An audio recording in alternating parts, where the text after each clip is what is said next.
বাঁশখালীবাসী, আপনাদের আন্দোলন সময় একটি স্লোগান মনে আছে?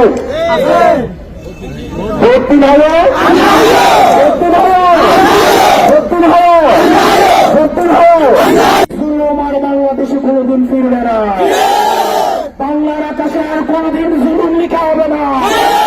আমরা জুলুমের পরিবর্তে আমরা ইনকিলাব লিখেছি। সুতরাং এখন যারা ষড়যন্ত্র করছেন আপনাদেরকে হুঁশিয়ার করে দিচ্ছি, আপনারা জনতার কাতারে নেমে এসে এই অন্তর্বর্তীকালীন সরকারকে সহায়তা করার মধ্য দিয়ে বিচার, সংস্কার এবং নির্বাচনের দিকে এগিয়ে যান। প্রিয় বাঁশখালীবাসী, আমরা একটি সংকটকালীন সময় পার করছি। একই সাথে সাথে অনেক সমস্যা, তার সাথে সাথে অনেক সম্ভাবনার মধ্যে আমরা রয়েছি। আমাদের সম্ভাবনাগুলোকে আমরা ফোকাস করতে হবে। দীর্ঘ দেড় দশকের বেশি সময় ধরে আমরা শুধুমাত্র প্রতারিত হয়েছি।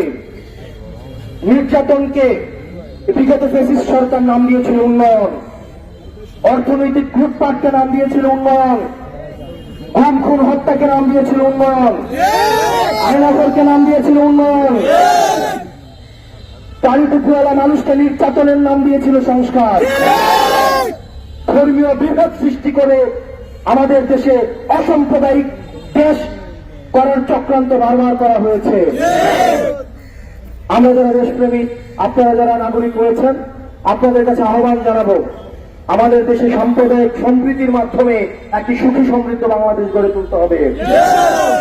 আপনাদেরকে মনে রাখতে হবে, যেই সরকার পালিয়ে গিয়েছে, যদি থাকার হতো এই সরকার কোনোদিন পালিয়ে যেত না।